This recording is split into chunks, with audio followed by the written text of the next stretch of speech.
Hé Isa, tu vas où? Je vais faire une visite de courtoisie, figure-toi. Une visite de quoi? De courtoisie. Ah, tu vas voir une connaissance? Mais bien sûr.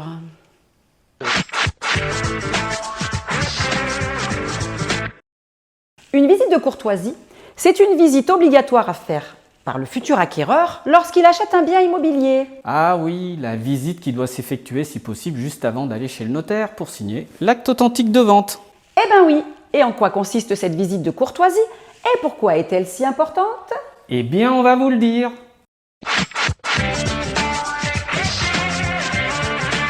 Cette visite de courtoisie est primordiale. Personnellement, en tant que professionnel de l'immobilier, nous la faisons à chaque vente, avec la présence obligatoire des acquéreurs. Cette étape permet à l'acquéreur de dissiper tous les doutes et de se rassurer quant à l'état du bien et d'éviter toute éventuelle polémique et déconvenue le jour de la signature. Une fois l'acte authentique signé, il n'est en effet plus possible de se retourner contre le vendeur. La première chose à vérifier, c'est de s'assurer bien sûr que le bien est vide. Il est important d'être certain que le vendeur a bien quitté les lieux et que le bien est vraiment vide. Cela paraît évident, mais ce n'est pas toujours le cas.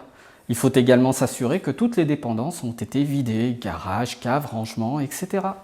Et oui, pas évident d'emménager quand un garage n'a pas été vidé.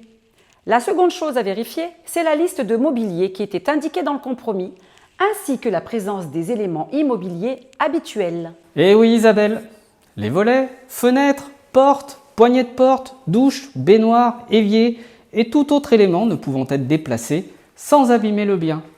Ne riez pas. Si on vous le dit, c'est qu'on a dû faire face à ces situations. Chaque objet, chaque installation doit également être trouvé dans un état identique à celui constaté au moment de la signature du compromis.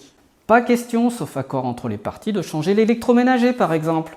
Tout ce qui était dans la propriété doit pouvoir être retrouvé dans le même état qu'au moment des visites précédentes. La troisième chose à vérifier est que le bien n'a subi aucune dégradation. En effet, entre le moment où vous avez fait votre dernière visite, l'offre d'achat et le délai entre les deux signatures, il peut se passer beaucoup d'événements. Ainsi, il est naturel de vouloir constater que le bien n'a pas été dégradé et qu'il est bien conforme à ce que vous avez acheté.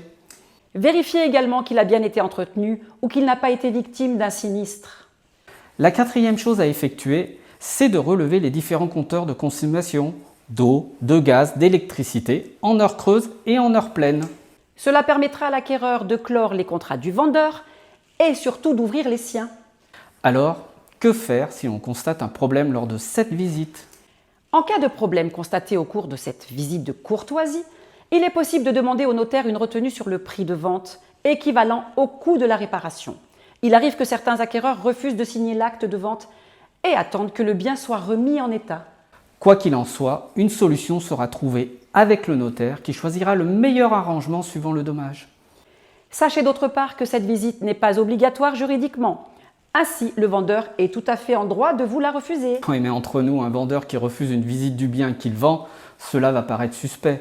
Il n'a aucune raison valable de ne pas vouloir vous faire visiter le bien que vous êtes en train d'acheter, sauf évidemment s'il a des choses à cacher. Comme quoi, parfois, une visite de courtoisie peut bien mal porter son nom.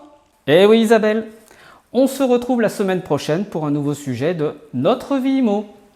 À la semaine prochaine.